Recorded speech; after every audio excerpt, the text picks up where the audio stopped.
Hello friends की खबर मैं आयुष आपलोके चाই আছে MLD क्रिएशन रेंगनी चेनेলত सम्प्रचारित स्वाभिमान धाराबाहिकखনৰ আজিৰ খণ্ডটো চাবলৈ বহুত বেছি ইন্টাৰেষ্টিং হ'ব কিয়নো যোৱাটো খণ্ডত জিতে ঘৰ যোৱাই যে হ'ব সেই কথাখিনি ৰিমলিক কৈছে আৰু জিতক বাৰু এতিয়া সঁচাকৈ অনিৰুদ্ধই ঘৰ যোৱাই বনাবনে দেখিবলৈ পাব আজিৰ খণ্ডটোত আনফালে ৰিমলিয়ে জিতৰ ওচৰৰ পৰা আহি জিত যে তাই মৰমৰ কাৰণে ঘৰ যোৱাই থাকিব সেই কথাটো ক'লে আৰু মাকে জিতৰ বিষয়ে বেয়াকৈ কোৱা কাৰণে মাকক আগতে ভাল হ'বলৈ কৈছে সেই কথাটো শুনি মাকে মনত দুখ পোৱা দেখিবলৈ পাইছিল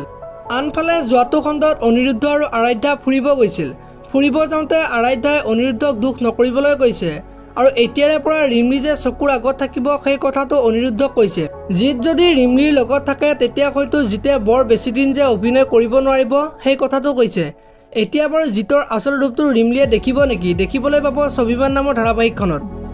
আনফালে যোৱাটো খণ্ডত অনিৰুদ্ধই সন্তান এটা তুলি ল'ব তাৰ বাবে সন্তান এটা বিচাৰিব দিছে ইফালে আজিৰ খণ্ডটোত আৰাধ্যা আৰু অনিৰুদ্ধই মাক আৰু ৰিমলিক সন্তান এটা যে তুলি ল'ব সেই কথাটো ক'ব ইফালে ল'ৰাজনে সন্তানটোৰ কথা ক'ব আহিব আৰু অনিৰুদ্ধই লৈ আহিবলৈ ক'ব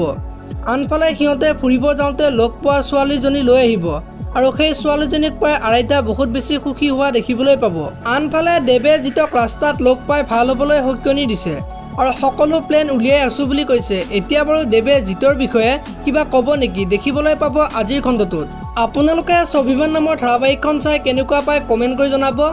যদি আপোনালোকে এতিয়ালৈকে ভিডিঅ'টো লাইক কৰা নাই লাইক এটা কৰি দিব আৰু এনেকুৱা ধৰণৰ ভিডিঅ' মোক পাই থাকিবলৈ চেনেলটো ছাবস্ক্ৰাইব কৰি বেল আইকনটো প্ৰেছ কৰি দিব ধন্যবাদ।